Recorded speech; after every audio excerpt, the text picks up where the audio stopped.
What's up guys, this is Anime Crossover. I'm back with a new episode of What If Naruto was Spider-Man with the Power of Speed Force Part 4. And if you did enjoy the video, consider a like, and very much I like my content, subscribe, and hit the notification bell for my crossover affections. Now let's begin this new video. Chapter 15, Why? A voice spoke through the pitch-black darkness, a voice Naruto was all too familiar with, the voice he assigned to the girl who appeared in his dreams every night. Why did you let him go? Naruto talked into nothingness, unable to see his own body in the darkness. I don't. He tried to answer her even if he didn't know the answer himself. I don't know, he said, content with that as his response. The child was still unhappy. Should I remind you what he did? The child inquired. The dark abyss instantly changed into a New York dump. A black plastic bag was in front of the youngster, with flies buzzing about it and a pool of blood beneath it. The child approached the sack slowly, as if his body had its own mind. No, he told himself this in his head, knowing what he was about to see yet unable to stop himself. Wait. His inner voice yelled as his body drew closer to the black plastic bag without his will. Stop. His inner voice tried one final time to convince him to stop, but it was futile. He glanced slowly inside the black bag, only to find his mother's scarred, mangled, and rotting corpse. He wanted to scream, but he couldn't since he didn't have a mouth. As he looked down at his mother's pieces, her gaze wandered and connected with his. Parker. The boy's body jerked, and he could hear youngsters snickering around him. He looked around and discovered himself in his classroom. Really, Parker? Why don't you just stay at home and sleep? Dr. Connors lectured, a dejected expression on Naruto's face. He was fatigued from his night with Black Cat, the Magia, and Shocker. Even though he had only gotten a few hours of sleep the night before, his thoughts about his own life, his two lives, and the nightmares kept him awake even longer. His conversation with the Shocker was the thing that kept him awake the most. He understood the man behind Project V had to be a man of science and power. Von Doom, Victor Osborne, Norman Morbius, Michael Richards, Reed. Though these guys, like many others, were not regarded as anything more than outstanding scientists, they were among the most powerful men in New York. Power corrupts, but would these men be corrupted? That was the question racing through the boy's head. Victor Von Doom was an enigma. He essentially vanished from the spotlight after contracting the disease. It was probable that he decided to start dabbling in some dark experiments during his disappearance, maybe even to cure his condition. Then there's Reed Richards, his old partner. He was a hero to many, but he was also the world's brightest man. A man of Reed's intelligence could be a great manipulator, though the hero felt almost confident he was a kind man. Nonetheless, he may be the key to getting close to Victor Von Doom. Michael Morbius was yet another mystery man suffering from an incurable sickness. He was still alive despite the odds. Perhaps, like Victor Von Doom, he went into darkness in pursuit of a solution for his disease. His whereabouts were unknown. However, there are numerous hypotheses as to where he might be. Norman Osborn, the CEO of Oscorp and the father of Naruto's best buddy. Of course, the boy had met him a few times and thought him to be a good man. He wondered if it was all a ruse. Unlike the others, he couldn't think of any purpose or motive that made him logical enough to make him the prime suspect. If he were the one who developed Project V, money might have had a role. Naruto was already close to Norman and his family, so he was able to keep an eye on him. The others, on the other hand, would be tough to explore. Doom and Morbius had almost vanished despite the fact that they were still alive. Reed Richards, on the other hand, was a superhero. If Reed wasn't affiliated with Project V, the two could collaborate to discover Doom. Regardless, the hero still needed to be a student, so he played his part. I apologize, Dr. Connors. Last night, I couldn't sleep. The boy spoke softly. Before his teacher could reprimand him, the bell rang, signifying the end of class. Naruto walked past Dr. Connors with his head down, packing his belongings. Parker, Connors said, causing the boy to come to a halt. Get some sleep, all right? The child bowed and silently exited the classroom, continuing on with his day. Throughout the rest of his classes, the lad thought about Project V and the suspected perpetrators. However, those thoughts would soon be put to rest when he ran into Cindy Moon at the school exit at the conclusion of the day. He immediately felt guilty for what he had done with Black Cat the night before. He had no idea what had happened to him. It was as if he had become a different man at that instant. Regardless, he welcomed Cindy as if his feelings for her weren't becoming more confused by the second. Hey, are you going to do anything after school today? Cindy inquired, hoping to spend more time with him. I am, in fact. Harry and I are working on the school project. Actually, a drone, Naruto responded. Ooh, sounds fun. Naruto immediately came up with an idea. Hey, if you're not doing anything, come join us. The more heads there are, the better, Naruto informed her. Is that allowed? Cindy responded. I didn't care, they're not going to notice. Come on, Harry is coming to get me. He's not going to mind. The boy could see Harry in the distance getting into a luxurious-looking SUV as he stated this. They approached it, welcoming Harry, who was sitting inside. Yo, how are you? Harry remarked, scooting to the side to make way for Naruto Uzumaki in the backseat. Do you mind if my friend comes along with us? She's super smart, Naruto said, pointing back at Cindy, who waved sheepishly at the billionaire. Of course, the more the merrier. Harry scooted even further over, allowing Naruto and Cindy to board the van with him. The seats were really comfortable. In the back seat, there were several mini-screens as well as a container with a variety of pricey delicacies. The driver was an older gentleman dressed fully in black with white gloves. It's Cindy, right? Harry approached the girl, who he'd met once previously in the school hallways. Cindy gave a nod. Cindy Moon, she formalized. Harry grinned. Nice to see you again, Cindy. By the way, this is Bernard. Since I was a baby, he's been working for my family. He's like a second father to me. As Harry said this, he motioned toward the butler driving the vehicle, and the butler nodded in response. Hello. Cindy and Naruto both talked at the same time. Let's get going, shall we? Harry stated as he nudged Bernard on the shoulder, telling him to move the SUV into gear and begin backing away from the school. Bernard drove the three of them to Oscorp and let them in via the Osborne's private door. Bernard led the three of them inside the building through the back entrance after they had parked. I'll pick you up when you're finished, Harry, Bernard informed the young billionaire before bowing properly and walking away. Harry was embarrassed because Bernard was so formal with him, especially in front of his friends. He didn't want to be viewed as spoiled. Of course, stuff. Thank you, Bernard. Come on, too, let me show you around. As he motioned for the two of them to follow him into the complex, Harry showed Cindy and Naruto his favorite places of his father's building, including numerous never-before-seen Oscorp projects. Cindy and Naruto, both scientific buffs, were enthralled by every device and gadget Harry could show them. However, nothing regarding Project V was even hinted at. After all, something of that magnitude wouldn't just be out there. The three eventually found themselves in a room filled with numerous long glass containers that reached the ceiling. Each container included many varieties of radioactive spiders, including the same type that bit Naruto as well as other unusual ones. This is one of my favorite rooms. Have you seen these spiders? We made these here at Oscorp, well, largely my dad and his colleagues. Each batch possesses distinct skills.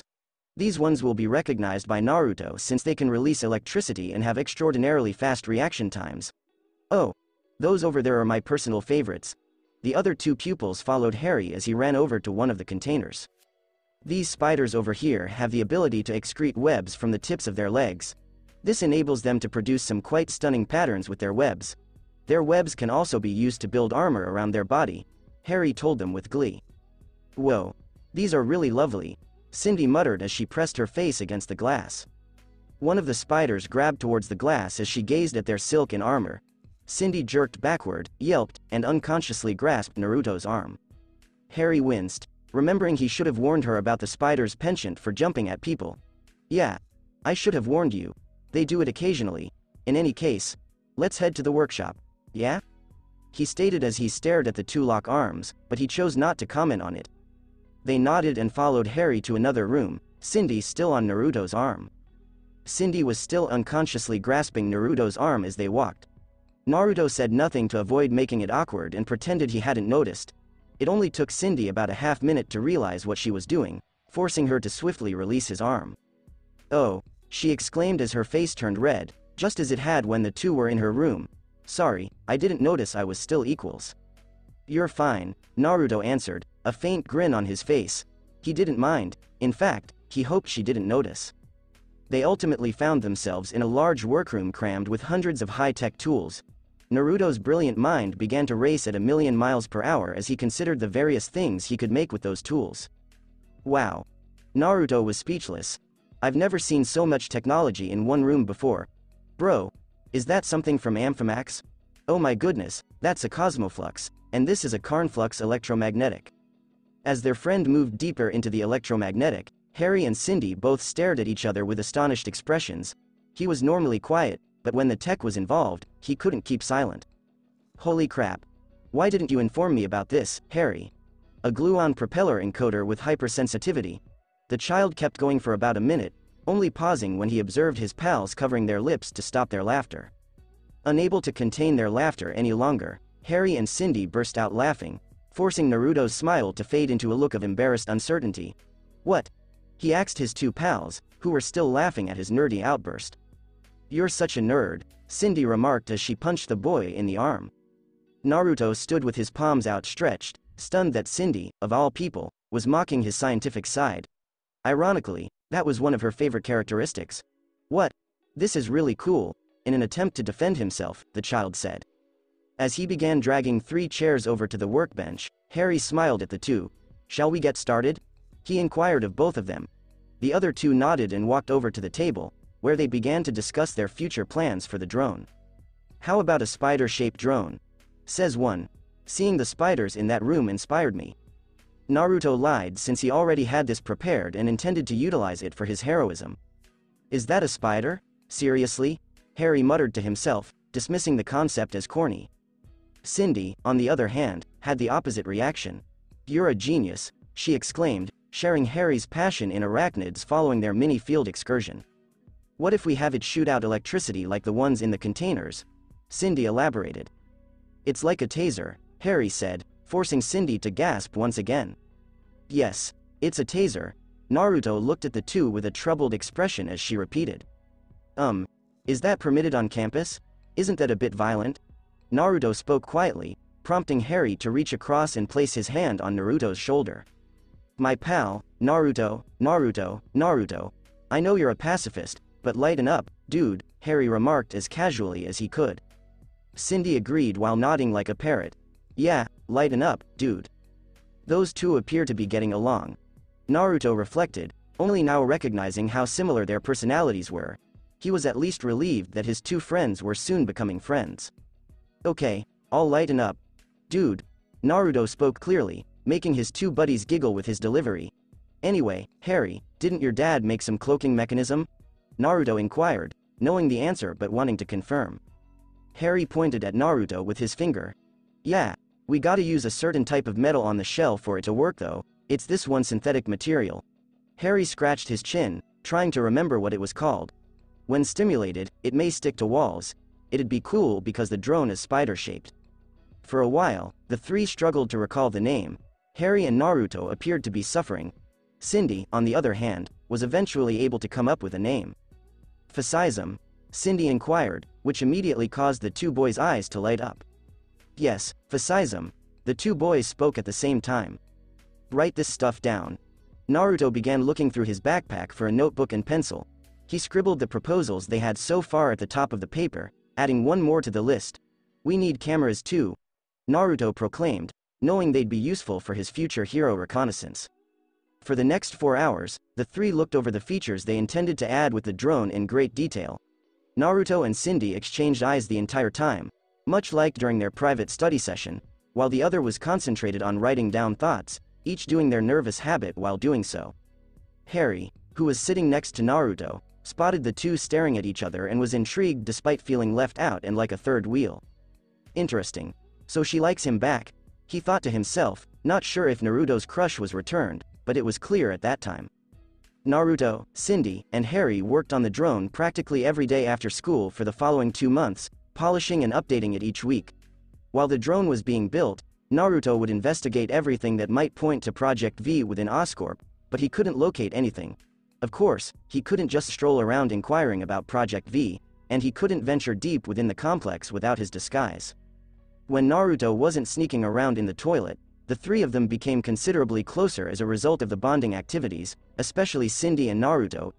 Even when they weren't working on the drone, the three of them would hang around as friends. When it was ready, Naruto and Harry delivered it to the after-school program on time. Greetings, everyone. I hope you all finished your drones because today is the last day in our test, Dr. Connors said in front of the class. If no one has any questions, let's all head to the gym for our competition, he said as he exited the classroom. The entire class collected their drones and followed their teacher to the gymnasium. Naruto and Harry exchanged confident smiles as they gazed about at the other students' drones. "There's no way we're going to lose," Harry said quietly. "For real?" Naruto responded with a confident grin on his face. They all went to the gymnasium, where they saw Dr. Connor's obstacle course. It resembles obstacle courses used in dog shows or a miniature version of Ninja Warrior, an obstacle course TV show. "Alright, class, let me go through how I anticipate your drones to complete the course. The first section of the course is the rotating log. As your drone walks on the log, it must maintain its balance to avoid tipping over," Connors stated as he stood close to the impediment. He moved on to the second obstacle, which seemed to be a wall with a 60-degree slant. The wall appeared to be covered with multicolored boulders, much like a rock climbing wall. "This is Rock Hill. Your drone must be powerful enough to climb this incline while also maneuvering around the rocks in its path," Connors said as he took a few steps ahead. "Once at the top, your drone will descend here to test its durability. Look over here." Connors continued as he walked down the path. "We've got the swinging axes. They are not genuine, so don't be concerned. They will test the speed of your drones. You must be able to get past the axes quickly enough so that they do not knock you off the course," he stated as he returned his gaze to the students. "For the final section, if you complete the course, you may use this area to demonstrate any special abilities that your drones are capable of. You may use any of these props in your demos. Finally, I and my two colleague judges will score your run." Connors motioned to the judges' table, where two men were already seated. "Of course, you should be familiar with Mr. Osborne. Our good friend Dr. Otto Octavius is standing next to him. We'll all pass judgment on you. Do you have any questions?" he inquired, putting his hand in his coat pocket. He addressed a couple of the class's queries, called up the first group, and took his place as a judge. 10 more groups went before Naruto and Harry's turn, but only 2 of them made it to the end. Seeing this gave the 2 youngsters even more confidence. "Alright, Mr. Parker and Mr. Osborne is up next. Everyone give them a standing ovation." As the 2 guys approached the course with their drone, Connors made an announcement. It was huge and resembled a giant, metallic crab rather than a spider, but its appearance was unimportant. The drone's capabilities would quickly prove to be something special, thanks to the combined brains of all 3 students and the unrestricted support of Oscorp. The class applauded, and the boys launched their spider drone onto the course. The 2 boys exchanged nods, eager to present the class what they'd been working on for the past few months. "Who's gonna control it?" Harry muttered something. "Rock, paper, scissors." Naruto responded with a competitive grin. "Bet," Harry said with a grin of his own. "Rock, paper, scissors," the 2 boys said, extending their hands to each other. "Scissors." The 2 boys spoke at the same time. Despite his spider sense and intelligence, the spider child was defeated in a game of chance by his best buddy. "Yes." Harry laughs and raises his fist. "You can go into more detail during the showcase." "Deal?" Naruto nodded, and the course began. The drone took off from the rotating log. Because of the symmetry of the drone, balance was not an issue, and they easily cleared the obstruction. The rock hill was up next. Similarly to the first barrier, the drone flew up the hill, avoiding the rocks in its path. Once at the top of the hill, the drone plummeted to the ground and easily landed feet first. As the crowd began to cheer since this was the first drone to land without rolling over, Harry and Naruto gazed confidently at each other.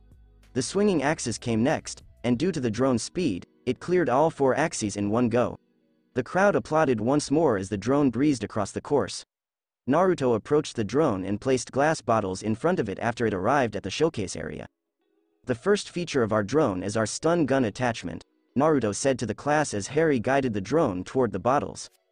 The bottles exploded instantaneously when he shot them with the stun gun, causing a few people in the crowd to jolt and gasp in terror. Naruto and Harry exchanged shocked looks since they hadn't expected it to cause so much damage. Naruto laughed awkwardly and went on with the show. "Anyway, we'll show you the camouflage mechanism next. Go for it, Harry," he said to his best pal. As it merged in with its surroundings, the drone became practically undetectable. The crowd let out some oohs and ahs when the drone appeared to vanish. Naruto then went to the props table and took a golf club from there. "Now we will show you guys how powerful the outside shell is." Naruto said this with assurance. "All around the top, we used elemental Terratech metal. This stuff is insanely strong and resistant to all elements," Naruto said as he approached with his golf club. "Let's see if I can damage it. I'll hit it as hard as I can." He repeatedly swung the golf club down at the drone with as much strength as Naruto would qualify as human strength. The golf club was bent at the end at a 90-degree angle after multiple hits, leaving the audience in wonder. Harry, show them the remote, he gave his partner instructions. Harry showed the crowd the remote, displaying the dozens of buttons in the big screen on the front. We also have a full 360-degree camera at the bottom of the drone, so we can see what the drone sees via the remote, even if we can't see the drone itself, Naruto told the group. We'll conclude the showcase with one final feature. I suppose we can call it a 2-in-1. Harry, do you see that vent on the wall? Harry grinned at his pal, knowing precisely what his partner expected of him. He directed the drone to the wall and began commanding it to climb it. The entire audience responded in unison with various approbation sounds. At the ends of the legs, we used fascism, a synthetic material, to allow them to stick to surfaces on command. Now, when Harry gets to the vent, we'll show you our amazing multi-tool attachment that's buried in the shell. The drone approached and landed on top of the vent. A hatch opened at the top of a drone, revealing a multi-tool inside. Slowly, the screwdriver attachment extended out and began unscrewing the vent. After the screws were removed, the drone removed the vent cover. After allowing the audience to applaud, Harry instructed the drone to replace the cover and screw it back into the wall. I think that's a sufficient showcase. Thank you very much, Naruto told the audience as they applauded. Harry placed his hand on his shoulder as he took up the drone. As they approached the judges' table to show them the drone, the two exchanged confident smiles. The judges examined the drone closely, astounded that a few teens could build such a thing. Wait a minute, Harry. You actually put some effort into something, Norman remarked cynically, smiling. As he had predicted, the Parker youngster will serve as incentive for his son. Their relationship, however, was bidirectional. Naruto encouraged the youngster to take his education more seriously, while Harry encouraged Naruto to come out of his shell and become more sociable. It's all because of this guy, Harry muttered, slapping Naruto's shoulder. His creativity is truly infectious. Good job, you two, Dr. Connors said, pleased that his two pupils had gone above and beyond for the project. TM is impressed. What was your name again, young man? Over here, I'm already familiar with Harry. Dr. Octavius replied as he turned to face the Parker kid. Naruto. Parker, Naruto. With a courteous nod, the young man said. Naruto, you're wonderful. The two of you. Excellent work. Dr. Octavius said as he scribbled Naruto's name down for future reference. Thank you. Both lads say it at the same time. The rest of the groups went, but none of them were able to compete with Naruto and Harry's drone. Finally, the two boys were declared the competition's victors. They were both awarded scholarships to Empire State University. However, Harry had no need for it and requested that it be given to another student. Given the reasons why such would be prohibited, the school allowed him to give it to someone else. He encouraged them to present it to Cindy Moon because she was such a tremendous assistance, allowing all three pals to go to university together. To commemorate the occasion, the two called Cindy and agreed to meet at Joe's Pizza for a celebratory feast. Naruto and Harry were the first to arrive and sat opposite from each other in one of the booths.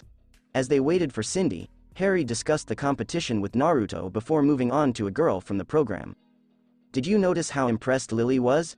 She definitely wants me, bro, Harry stated confidently. Yeah. Who is Lily Hollister? Naruto burst out laughing. She is pretty cute, you should go for it. I just might, I do love blondes, Harry answered by placing his hand on his chin. However, he stated that this was just intended to be a smooth segue to the following issue. Enough about me, what about you? Harry leaned in toward Naruto, a sneer on his face. Any girls you're into? He knew the answer, but he wanted to hear it from Naruto. Yeah, one exists. I'm not sure if she likes me or not. While admitting, Naruto stroked the back of his neck. Does her name start with a C and end in indie? With a semi-serious expression, Harry teased. No. Naruto lied, but he knew Harry wasn't believing it. Come on bro, we're buds, I won't tell her, I swear. As he placed his hand over his chest, Harry told him sincerely. Alright, fine. I like Cindy. Before Naruto could continue, Harry interrupted him to congratulate him on his insights. I knew it, Harry declared as he pounded the table, forcing a number of the guests to gaze at them with puzzled expressions. I've liked her since I was about 9 or 10 years old, so about 8 years ago. We've been friends, but not really close until recently. I'm usually uneasy around her and ruin everything. Bro. I even had her in my room once, but I fumbled, Naruto sighed, burying his face in his hands. Before becoming serious, Harry suppressed his laughter. No, bro, you didn't entirely fumble. Have you noticed the way she stares at you? Especially when you start acting like a nerd and become hyper-focused. She has this habit of biting her pen and looking up at you with puppy eyes. I have to say, I'm envious. Harry said this while biting down on a straw and emulating Cindy's naive expression. What? That just implies she's concentrated. She's not even looking at me, Naruto stated, staring up at Harry, displeased by his first impression. Bro. She'll definitely turn away when you gaze. She's far too bashful when she likes someone, despite her extroverted attitude. Plus, when we all hang out, she always sits close to you. Every time, Harry said, still biting the straw like Cindy. What? No, it's most likely a coincidence, Naruto remarked dismissively. He stopped for a beat before admitting his error the night before. He admitted, I also kissed another woman. You what? Harry exclaimed, attracting the attention of the other patrons once more. Can you please be quiet? Damn. Naruto muttered fiercely, not happy with the judgmental stares. I was caught up in the moment because she is a coworker of mine. We simply sort of, when we finished our shift. No way. How does she come across?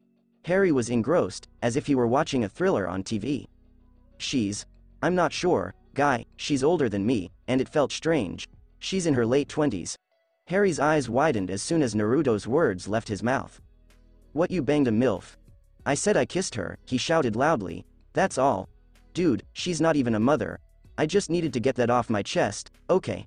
I feel terrible, as if I betrayed Cindy or something. Dude. It's alright. Because you're single, you can spit with anybody you want. But you clearly enjoy Cindy. She's obviously your favorite, right? The other lady appears to be only interested in your physique. Cindy admires you for who you are. You're a jerk. I believe you should ask her out. Don't be a wuss today. As Harry spoke, he observed Cindy walking in from behind Naruto. Oh, look, there's your girlfriend right there. As Cindy entered the building, Harry waved her over. Without hesitation, she strolled over to the booth and sat next to Naruto. When Harry noticed this, he laughed again while mimicking Cindy's pencil bite. Cindy stared at them both, puzzled. What? She addressed both of them. She could sense they were acting abnormally, but she had no idea what was going on between them. Nothing. In any case, it's pizza time. Naruto stroked his hands as he spoke, and the other two smiled as they discussed what to order. They celebrated their victory by eating pizza together. Harry told them to eat as much as they wanted since he would handle the cost. They all ate till their bellies were full and then chatted for a while. When it became late, the three of them got up and left the pizzeria together. Once again, congratulations. I need to get home now. See ya. Cindy started walking away from her house, leaving the boys in her wake. It's far too late for a young girl like you to walk home alone. You should have a large, powerful man. As he spoke, Harry shoved Naruto forward, causing the child to slip forward because his guard was down. Walk you back home. I'd offer, but I have to get home and care for my dog. You don't even have a dog, Naruto stated flatly, unable to comprehend what Harry was doing due to his denseness. Anyway, see you two later, bye. Harry walked away rapidly, waving back with one hand while the other rested in his coat pocket. Naruto and Cindy remained there for a split second before Naruto recognized what Harry was up to. He swiftly turned around to Cindy, his heart beating, and approached her. He's correct, minus the minor details. You shouldn't walk home alone at this hour. I'll accompany you. MK, she replied, relieved to be able to spend some more time with him. They strolled and talked for several kilometers till they arrived at Cindy's building. Naruto took her to the door and waited for her to unlock it. She eventually opened the door and started walking inside. I appreciate you walking with me. Goodbye, Naruto. As she began to close the door, she told him. Naruto reached his palm forward, as if his body had a consciousness of its own, and prevented the door from shutting. Wait. There was a brief hush between the two as the boy worked up the guts to make his approach. Remember how I said I'd be grateful for letting me borrow the sewing machine? This weekend, how about we go to Mickey's diner? Of course, it's on me. He said it with remarkable confidence.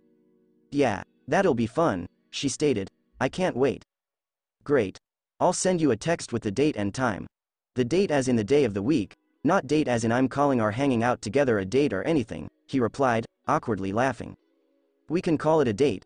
Cindy spoke abruptly as her face gradually changed red. Oh. Well, then, it's a date, Naruto said, strangely confidently. Cindy talked in an anxious and excited tone, her cheeks turning redder by the second. There was a 3-second quiet as Naruto waited for her to excuse herself. Naruto. Cindy began, her cheeks still flushed, looking up at him. Yes. From the inside, he could feel his heart pounding against his chest, as if it were about to burst. I can't shut the door. You're far too powerful, she informed him while his superhuman strength was still preventing the door from shutting. Oh, sure, of course. Sorry. Naruto took a step back after removing his hand from the door. Good night, Naruto, she told him with a smile as she slowly closed the door. Good night. After the door was shut, Naruto stood there with a huge smile on his face, one that no one could see, but a toothy smile nonetheless. Despite his conflicted feelings for her and Black Cat, he was clear that this was what he wanted at this moment. It was finally the weekend, and Naruto and Cindy's date to Mickey's diner had arrived. Naruto was so happy that he couldn't sleep the night before, much like a kid on Christmas Eve.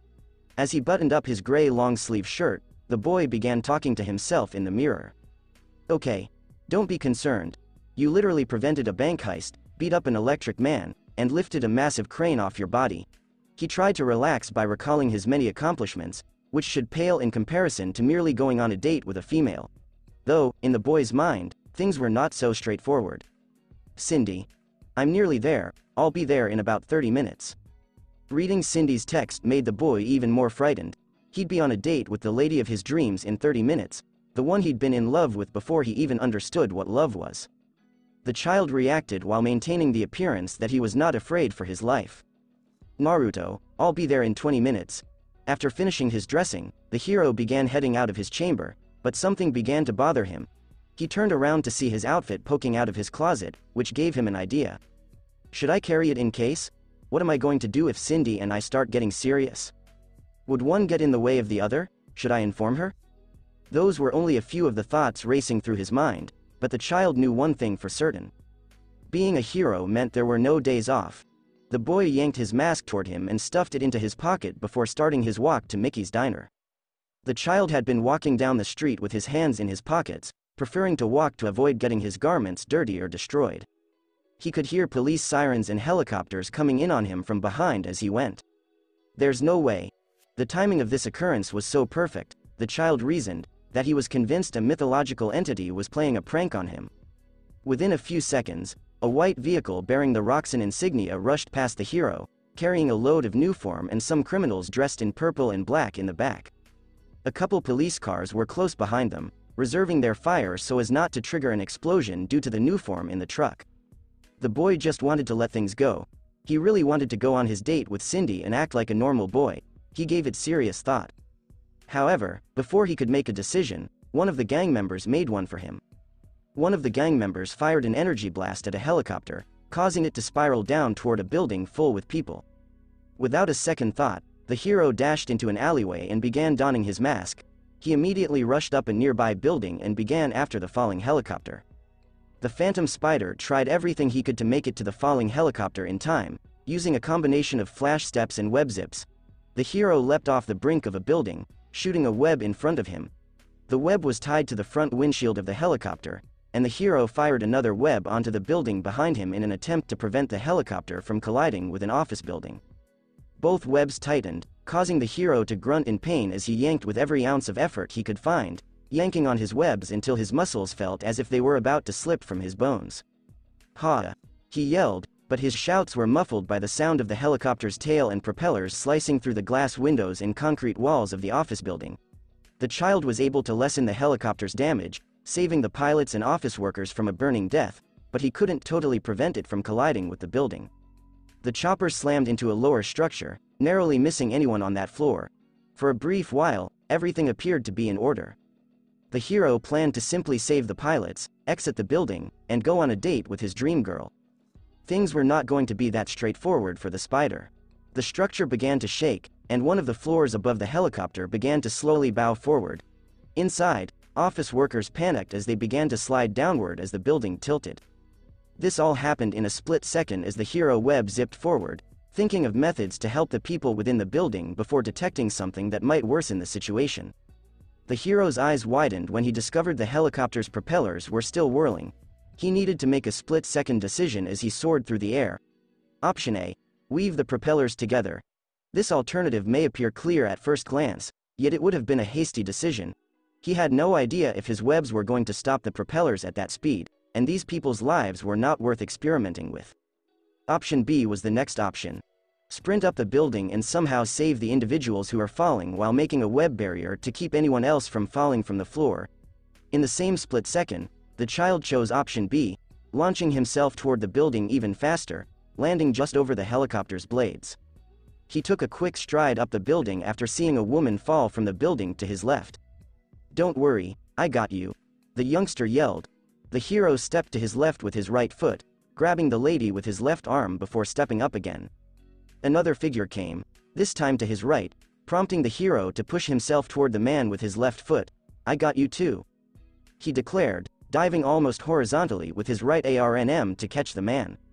With two citizens in his arms, the hero charged his foot to take one final step higher, only to see another person's foot slide off the structure. The hero leapt higher and grabbed the man with his right hand, miraculously able to hold two full-grown adults with one arm. The hero slammed against the floor, breaking much of the force with his body before rapidly webbing the individual's hands to the floor to keep them from slipping. A few more office workers began to slip out of the building, but the phantom spider immediately webbed them down by their hands before forming a web barrier on the open wall to prevent anyone more from dropping out. The boy looked around, breathing deeply, and saw that everyone was safe. He exhaled a breath of relief before rising to his feet inside the crooked structure. "Is everyone okay? I'm going to get you all out of here," the young hero declared. "Yeah, I am okay. Thank you very much. You are adored by my daughter. May I take a picture?" The Daily Bugle was wrong about him. The child was overcome with happy emotions as everyone congratulated him. People loved him, appreciated and respected him. Those feelings made his sacrifices worthwhile in the end, even if it meant that his side work would interfere with his personal life. As the hero assisted some of the individuals get back on their feet, the folks around him began to applaud. However, their joy was short-lived. The building abruptly began to shift once more, tipping forward and causing everyone but the hero to fall forward once more. Those who weren't held down by webs were sliding on the ground, only to be stopped by the web barrier established by the hero minutes before. "Don't panic," said the hero, albeit his remarks were primarily directed at himself as he became overwhelmed by the gravity of the situation. Despite his fear, he did not allow it to affect him. He needed to take action. These people had no one else to turn to at the time. Only he. As a result, the youngster swung out of the building, leaving everyone behind. "Where's he going?" one of the office workers inquired, believing the hero had abandoned them for dead, which was far from the case. "Look," as she pointed to the hero swinging around to the other side of his building, one of the women inside said. The hero landed on a nearby building before planting his feet and dragging the structure with everything he had. "Raaaaaaaah!" he screamed, yanking on the building with all his might while the people within watched him from the inside. Slowly, the building began to rise as the phantom spider dragged it upward with every ounce of willpower he could muster. His muscles appeared to be on the verge of shredding once more. His clothes felt as though they were about to rip away from his body. His heart felt like it was about to burst. When the construction was nearly upright, all the hero had to do was pull a little harder. Just a few more inches, and the entire office would be saved. However, one of the hero's webs broke. He yanked. His eyes widened, and he almost lost his composure, but he persevered. The hero continued to try with two hands on one web, using everything within himself to tug. The hero fought with everything he had to preserve those unfortunate innocent souls from a premature death. However, it was insufficient. The building proceeded to collapse, prompting everyone within to scream in terror as their deaths approached. "I can't," as his feet began to slide, nearly falling off the building, the lad thought to himself. But, just as he was about to give up, he got a second wind. "No," the hero yelled, using a sliver of dormant force within him to only hang on a little longer. The building had stopped collapsing, but it was no longer being dragged upward. It was frozen in place. He and gravity were locked in a tug-of-war over the fates of the individuals inside the building. The hero continued to pull with his eyes closed, and yanking. Until the structure began to rise once more. It was slow, but the hero could feel the pressure being released from his muscles and body. The hero opened his eyes, but what he saw shocked him to the core. He wasn't the only one who came to their aid. Two blue-sleeved arms reached out from behind the hero, assisting him in bringing the building back up. The hero turned around to see Reed Richards, Mr. Fantastic, the leader of the Fantastic Four, holding up the building with him. The stretchy hero lifted an eyebrow, maintaining a calm expression as if the building was weightless with his assistance. Johnny Storm, the Human Torch, appeared from behind Reed Richards, swooping over the skyscraper with his flames covering his body. The fire hero supported the building from the front, pushing it back to assist the other two heroes in bringing it upright. Sue Storm, the Invisible Woman, and Ben Grimm, both came flying in on Sue's cosmic energy discs and made their way to the front of the building at the same time. Ben Grimm, the stone guy, then floated toward the chopper, ripping open the door with his stony muscles and yanking the pilots out before safely dropping with them. Using her cosmic skills, the Invisible Woman carried the civilians out of the building before gently depositing them all back on the ground beneath them. "Go, kid, assist the others. We'll be okay," Reed remarked to the boy, and without hesitation, the hero leapt into the building and assisted Sue in evacuating the entire structure. The Phantom Spider confronted the Fantastic Four after the building was evacuated. They were the first heroes he'd ever met, and he was delighted they showed up when they did. The four heroes were concerned since the boy's garments were entirely destroyed and burnt as a result of his Godspeed energy. He appeared to be about to fall over, and he did begin to tumble before Reed stretched out and caught him with his elastic hand. "Are you okay, kid?" he inquired while the other heroes continued to watch with concerned expressions. "Yeah, I'm okay. Thank you for assisting me in saving everyone." Due to his exhaustion, the child could barely speak. He wasn't aware of it, but he was constantly discharging Godspeed energy from his body rather than saving it like he typically did. He was out of options. His fantasies of Cindy Moon kept him up for a time, but he eventually drifted out, missing their date against his wishes.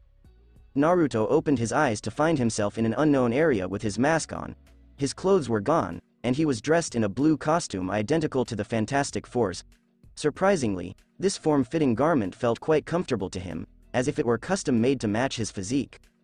He looked around, discovering that he was lying on what appeared to be a medical bed within a white room filled with machines he'd never seen before. He was taken aback.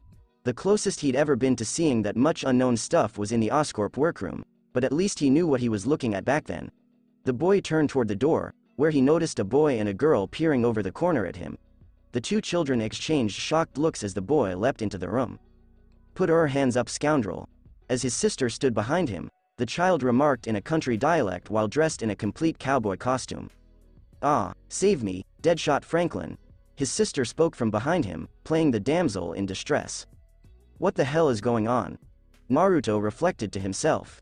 "I said put him up," Franklin demanded once more in his finest country accent. Naruto played along by slowly raising his hands. "You got me," the young man said, softly smiling beneath his mask. "Franklin. Valeria. Where have you gone? Are you playing with that kid?" In the distance, a woman's voice said. Hearing this, the two children bolted from the room, knowing they were breaking their mother's rules by disturbing their visitor. Naruto breathed a sigh of relief as the Fantastic Four members entered the room one by one. The first to arrive was Johnny Storm, who smiled and had the same confidence as Harry Osborn. "Good morning, sunshine," Johnny smiled as he stood behind the hero. Ben Grimm strode into the room, his figure rough. He didn't say anything and just stared at Spider-Man. Reed and Sue Richards followed Ben, both with anxious glances on their faces. Naruto became perplexed and began muttering Sanmei phrases to them. "What? Can you tell me where I am?" Naruto asked quietly. Reed, causing the scientist to quietly smile. "You're in our Baxter Building lab. We took you here after you fainted out from overexertion. We figured you didn't want the cops or paramedics to locate you and uncover you," Reed informed him. Naruto replied, "Yeah. I'm going to have to quit passing out in the middle of nowhere." "What's this?" Naruto remarked this while pointing down at his suit. "Ah, that's a special suit my wife and I designed. It's comprised of unstable molecules, which allows it to respond to your body's temperature and other factors. It's what allows me to stretch without breaking my garments, and it's what allows my wife to be invisible without stripping." "Hey," Sue interjected, embarrassed by the reality. Reed went on. "Johnny to flame on without burning off his clothes, and for Ben to clobber without clobbering his own wardrobe." Naruto's eyes were glancing up at Reed as he conveyed this. "No way." Naruto reflected, having never dreamed such material was possible. His mind raced at 1,000,000 miles per hour as he considered how he could use his powers without having to worry about his outfit. Your clothes were basically scraps, so we decided to cover you up. You are free to keep it, Johnny elaborated. Thanks. Naruto stated unequivocally, despite his inner thoughts racing at the prospect of owning such an incredible garment. I actually have been meaning to talk to you guys. Can we discuss some things in a more comfortable place? To his request, the Fantastic Four brought the boy to the living room, where they had a private conversation away from the children while they went off to play somewhere else. What did you want to discuss? What do we call you? Reed inquired. The Phantom Spider, Naruto replied flatly. No first name? Johnny inquired. I have one, but I haven't even told my friends. Cindy came to mind as soon as he said this. He missed his date and went missing for an entire day on her. It's my phone. I can't find my phone. As he hastily glanced around and felt around his new costume, the child inquired. Sue reached into her pocket and pulled out his phone, which she was holding for him to return when he awoke. I'm sorry, I forgot to return it. It was in what remained of your jeans pockets. Naruto snatched the phone from her grasp and began scrolling through his messages, finding that Cindy and Harry were both blowing up his phone with messages. Dude, are you alright? What happened? A screenshot of Cindy whining about Naruto often disappearing without a word was attached to Harry's message, and she was sick of being treated like she wasn't important by him. Of course, having her back, Harry calmed her down and emphasized that it had to be an emergency. Shit, Naruto thought to himself as he examined the several messages Cindy had sent him. Cindy. I've arrived. Cindy. Where have you gone? Cindy. Are you alright? Cindy. Naruto? Cindy. Well, I'm leaving. If something happens, please text me. Just checking to see if you're still alive. Cindy. The messages continued for a while, with the most recent one coming 20 minutes before. Naruto, causing all four of them to exchange glances. I know what that means, Johnny answered with a chuckle. Girl problems. Ben continued, poking Johnny with his elbow. Sue, feeling sorry for him, tried to reassure him. That Cindy girl seems to really care about you, Naruto. Everyone in the room raised their heads in surprise as she uttered this. In a panic, she raised her hands and began apologizing. Team, so sorry, I saw some of the notifications and she said your name like 50 times. Great job, sis. Johnny made a joke. I stated that it was an accident. I remember all of us heroes calling each other by our first names before everyone left. She informed her brother. She was so caught up in becoming a mother that she couldn't help but say his name. It's fine. Naruto agreed. You've already done a lot for me. If you can trust me, I can trust you. There is no reason for us not to believe you. So, what's the problem? Did you want to talk about something? He almost forgot to ask about Project V because his thoughts was so preoccupied with the Cindy Moon predicament. Alright, this is about Victor Von Doom. Wasn't he one of your friends? I believe he is up to something. There's something. Naruto paused as he began to reveal the name of Project V. He was becoming way too comfortable with the team. If they were participating, which they were not, they already knew much too much about his life for him to simply declare he is aware of the project. This is a weapon. I've looked into it and concluded that it must be some kind of scientist. One with clout. Doom, Osborn, Stark, Morbius, and others. While Naruto was saying this, the other four exchanged puzzled looks. Well, Stark is away with the Avengers. He's been there for about a year. We haven't spoken to Victor in years, and he's entirely off the grid. Morbius, I'm not sure what he's up to. Osborn has a long history in the armaments industry. I'm not saying it's him. I'm just indicating that his domain is currently producing weapons. I'm sorry we can't be of more assistance. Naruto made a shaky motion with his head. No, it's not a problem. Perhaps it's someone else. I looked into Osborn myself and couldn't find anything. We'll look into it. If what you claim is real, and if Doom is involved, it is up to us to stop him. He'd been quiet for far too long, and I had a sense he was up to something. We'll be in touch, Reed said. Thank you. The Phantom Spider jumped off of his seat and walked away. I have to leave. Thank you for looking after me and providing the costume. The hero swapped phone numbers with Reed before departing the Baxter building. As Naruto swung through the city, he contacted Cindy to let her know where he was on their date. Naruto. Hello. I'm truly sorry. I recently left the hospital. I was walking near the building that the Fantastic Four saved from collapse when a piece of rubble hit me and a group of individuals I was with. I wasn't badly harmed. All I had was a concussion. They recently released me. However, he had not heard from her after roughly 30 minutes. Naruto. I apologize. He received no response yet again. Naruto dug around in his cluttered room and discovered a black mask he had made, though the lenses were crooked. He worked on his mask for hours while texting Cindy with no response. He also texted Harry, wondering if Cindy was replying to him, and she was. When Harry asked if she had heard from Naruto, she lied and said no. Dude, she's still irritated. You need to take action on this. Naruto. I understand. How can I fix it if she doesn't respond? I'll put you on some game, bro. Write an apology letter by hand. Naruto. I'm serious, Harry. That sort of thing appeals to women. Throw in some flowers as well. Naruto. She dislikes flowers. They're useless, she says, since they die. Oh, I know. Harry says. A date for a promise. Naruto. If she's angry, why would I do that now? Wouldn't that irritate her even more? Because she isn't actually pissed. She's simply giving you a taste of your own medicine for being a jerk. Naruto. First and foremost, I wasn't being a jerk. I was unconscious in a hospital bed. Harry. Yes. Consider this. You stated she blew up your phone, correct? She was also texting me about how frightened she was. She cares about you. She's simply upset. Just don't do anything stupid, and everything will be alright. Girls' brains are like puzzle pieces, buddy.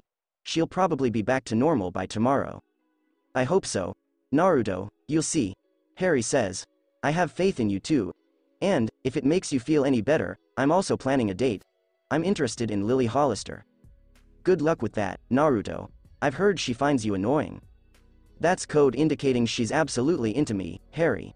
Anyway, I'm going to bed, and I'll see you tomorrow, unless you want to disappear again. Naruto. I'm not going to. If something happens tomorrow, I'll text you. Naruto put his phone down before putting the finishing touches on his mask. The hero placed it on his face and he began to focus in making him see much better with his eyes, causing the lenses to open and close. His eyes could focus better with these new lenses as he flew into the air and flash-stepped around. Yes. As he pounded his fist, the child smiled to himself. I should go photograph the new costume and send it to Jameson. That will cover this month's rent. He'd make some extra money from the Daily Bugle because the costume had never been seen before. The hero then dressed himself, donning the costume he was given as well as his black mask with adjustable lenses. After climbing out of his window, the hero began swinging about the city and photographing himself with his iPhone from various angles and stances. During his photo shoot, the hero noticed a boy dressed in black and purple being chased by others dressed in the same colors. That gang from yesterday. Naruto thought to himself as he watched the child appear to flee for his life. Please, I'm sorry, but I don't want to be connected anymore, as his pursuers cornered him with spiked bats and a futuristic weapon in hand, the young man said. One of the gang members approached the boy and pressed his spiked bat on his chin. He appeared to be the group's leader and was slightly older than the others, possibly college-aged. They all wore different masks with the same color scheme. The leader, dressed in black pants, a purple sweater, and a black hockey mask, started speaking down to the youngster with hate in his voice. So you think you can just betray the underground and get away with it, huh? As he lightly tapped the bat on his chin, he told him. I apologize. I'm not going to be able to accomplish it. I'm just not cut out for it.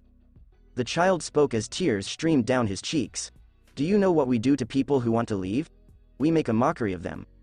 However, if you don't want to become mush, all you have to do is pass the rest of the initiation test, the leader offered, pretending to be a pleasant guy. Can I come too? Leaning up against a wall behind the thugs in his new black and blue suit, the Phantom Spider inquired. The entire group was taken aback by this. The Phantom Spider dashed forward, grabbed the leader by the shoulder, and slammed him into the wall, knocking him out instantaneously. As one of the gang members pointed their futuristic rifle at the hero and pressed the trigger, his head began to tingle. Naruto ducked as an energy blast blasted past him, melting a hole in the fence next to the weeping young guy. Naruto's eyes widened as he saw the destruction before instantly whirling around and webbing the gun-wielding bandit in the face, drawing him in closer. When he got close enough, the hero kicked upward and struck the man in the jaw. This sent him soaring into the air, but Naruto webbed him back down and slammed him into the remaining thug, knocking them both out in a single attack. The hero then turned around and looked down at the frightened young man on the ground.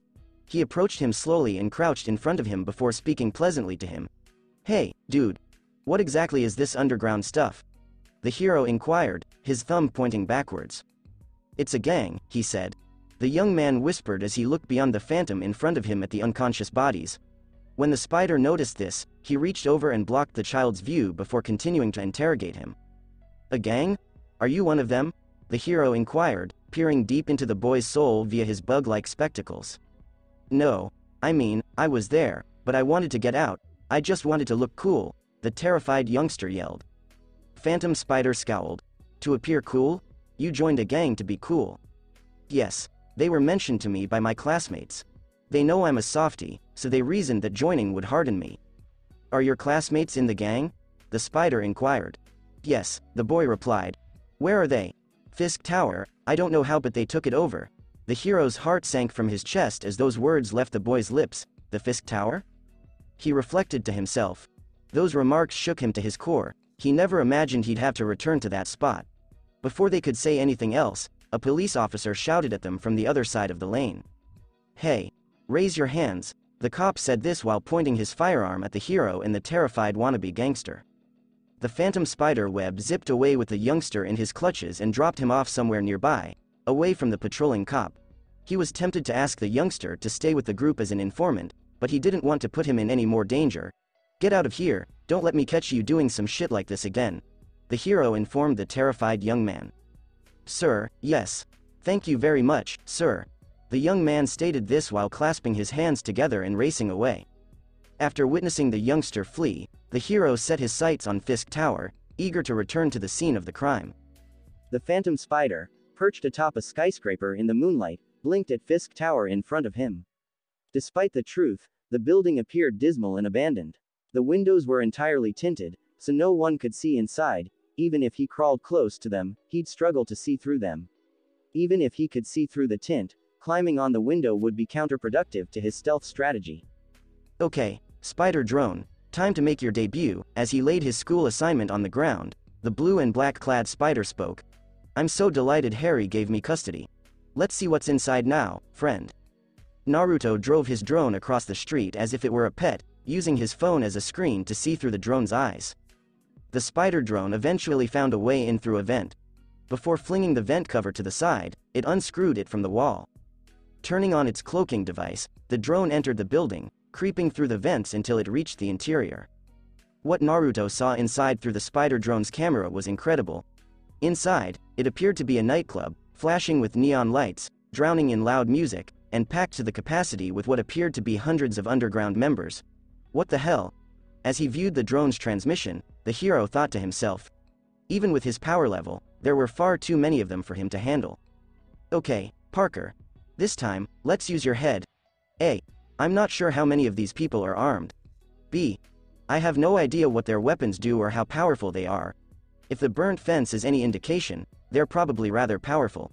He could see a Roxanne vehicle pulling in behind the building while he was thinking aloud. A new form shipment. So they store it here? What if I can reach it? Would I be able to power up like I did at Roxanne? It's hazardous, but if I could sneak into wherever they're keeping it, I could give it a shot.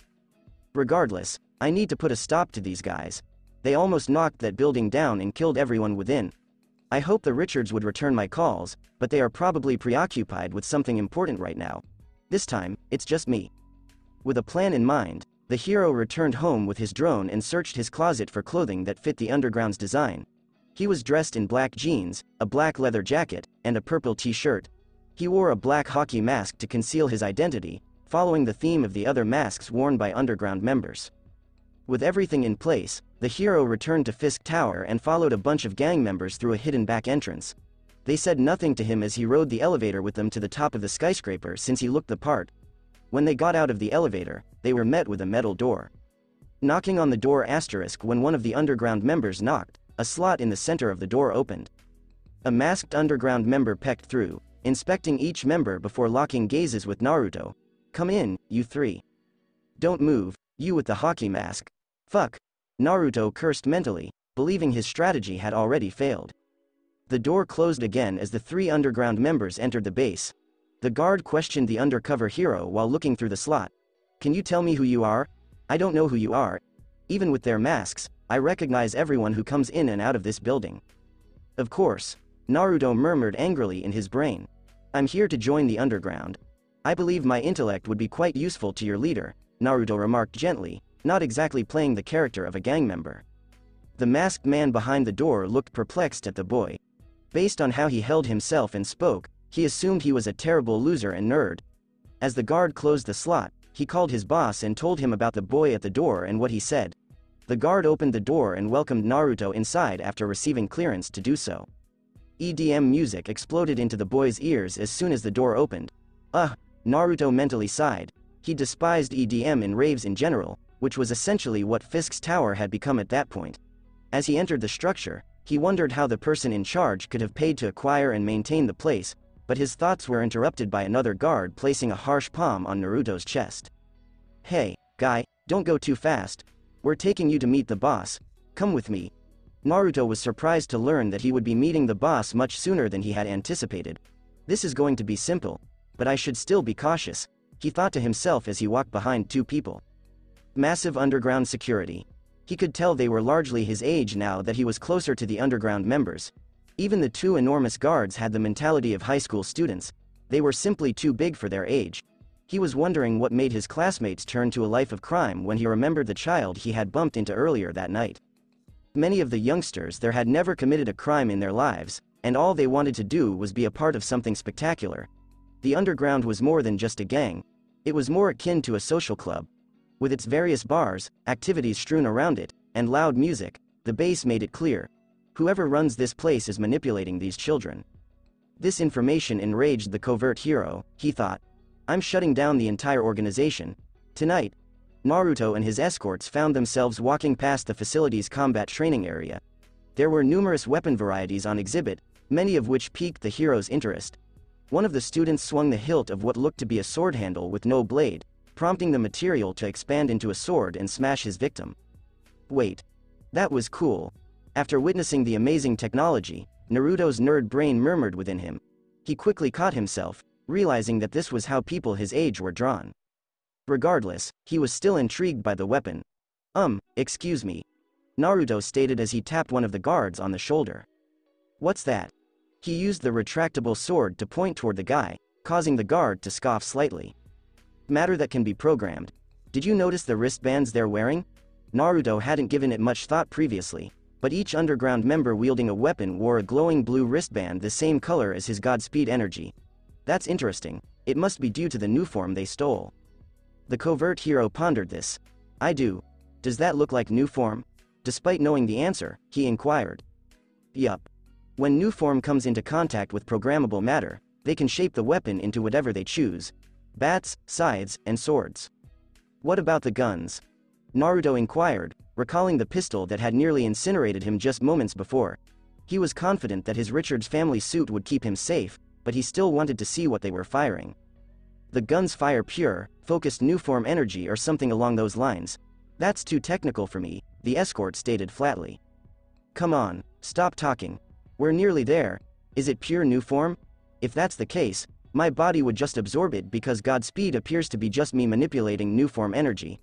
I wonder if I could use Godspeed in such a way that I could imitate gunshots. Of course, a less lethal version. Naruto reasoned to himself as he followed the guards through the complex. The two guards and Naruto Parker were standing in front of Fisk's former office door after only a few minutes of strolling. Naruto's heart sank as recollections of that night began to flood his mind. Self-regret, disgust, fury, and grief all began to overwhelm him at the same time. He began having flashbacks to that night, recalling his many nightmares and how he would have handled things differently. However, he quickly pushed his gloomy thoughts aside. The guards pushed him into the chamber as if he were a piece of meat being fed to a lion, or in this instance, a lioness. The underground's leader was a lady dressed in a black leather jacket with a purple sweater underneath and black pants. She sat with her feet on top of the kingpin's desk, wearing a programmable matter mask on her face. The girl spoke while looking at Naruto through the mirror of the mended glass window. Hello, my name is Tinkerer, and I run this place. What do you want? Based on what my men informed me, you don't seem like the kind to want to join a gang. She sounded young, probably Naruto's age. You're perceptive, Naruto replied. You're right, I'm not usually interested in joining gangs, but I'm interested in joining to learn more about this new form and programmable matter stuff. I know how to make things, and I'm an engineering student, therefore I can help you. The girl swiveled her chair around to face the boy. He couldn't see her face, but he could assume her impressed expression from her body language and tone of voice. "So you want to be my engineer?" she inquired of him. She felt a little disrespected since he thought it was appropriate to barge in unannounced, but his audacity intrigued her. "Correct," said the undercover hero. "Interesting," the girl murmured, debating whether or not to accept the youngster into the gang. "What's your name?" "Kakashi Hataki." He lied confidently. "So, Kakashi, you realize this gang is only for invitees, right? Do you really believe I'd allow some random punk kid walk into my headquarters unannounced and join my gang?" "Correct," he answered forcefully. There was a slight silence as the underground leader peered out from beneath her iron mask at Naruto. She had no faith in him. She'd have assumed he was a cop if he hadn't sounded so young. Regardless of her reservations, or perhaps because of them, she directed the two guards to take him down to the lab. "Bring the new kid to the lab." She called her guards into the room and led Naruto away using a walkie-talkie. As a result, the Tinkerer's soldiers and the Phantom Spider walked together into the depths of Fisk Tower. When they went, his spider sense began to tingle, intensifying when the guards communicated with the Tinkerer via their comms. He was going right into a trap, or so the guards assumed. In truth, they would be the ones confined with him if everything went as planned. They eventually found themselves in a vast area filled with new form and programmable matter. The new form, still in liquid form, gleamed brightly from within the massive, room-sized glass tank in which it was kept. Unlike what Naruto had encountered previously at Roxin, this was new form in its purest form. Electro's energy was interacting with what he had already received, which was part of the reason why his body rejected much of it, leaving him with an incomplete form of Godspeed. He was astounded by how much new form these guys were able to harvest in such a short period of time, prompting him to ask additional questions. "How'd you guys get all of this stuff?" he inquired of the two underground thugs. "I took it. When we ran out, Tinkerer figured out how to duplicate the formula and create more." As he approached a wall adorned with a variety of programmable matter weaponry and armor, one of the Tinkerer's men lectured. "Boss doesn't trust you, kid," he told the undercover hero, returning his gaze as he delicately rested his hand on the new form glass. "I figured," the hero said, still holding the glass. He turned to face the two soldiers, who were pointing two new form weapons at the youngster, preparing to take his life and melt him to nothingness. "Sorry kid, be grateful I let you see what you wanted to see before your demise," through an intercom, the Tinkerer's voice said. "The space. Boys, finish him and clean him up. When you're finished, bring whoever he followed in here to me so I may chastise them." Naruto grinned, but it was covered beneath his hockey mask. Everything was going almost exactly as planned. He didn't anticipate them to try to kill him, but he knew that even if they did, their firearms would most likely not work on him because of his outfit. After speaking with them about their guns, he was confident that it would not harm him because of his Godspeed energy. All that remained of his plan was for him to absorb the new form. He'd hoped to morph again when he came into touch with the liquid, but even if he didn't, the building's power would be turned off. Even in his most basic form, he could take out the underground members one by using the darkness. "I'm sorry, but no," as Naruto spoke, the liquid new form in the tank began to flicker, as did the lights and the new form wristbands around the guards' wrists. The lights and music around the facility began to cut in and out as well. "It was pretty stupid for you guys to power the entire building with new form and no backup." As his hair and garments began to defy gravity and float upward, as if a little breeze was blowing from beneath him, the child said bluntly. The members of the underground were terrified, staring at the youngster as if he were a monster. They started shooting their new form weapons at the boy's body, but all they did was melt the disguise off his body, revealing his new black and blue costume, as well as the spider insignia he placed it on his chest. The underground members were immediately terrified when they saw his characteristic symbol. One of the guards tried to speak, but his anxiety caused his lips to freeze. "The Phantom Spider." The other guard shouted up, stunned that the famed vigilante was right in front of them.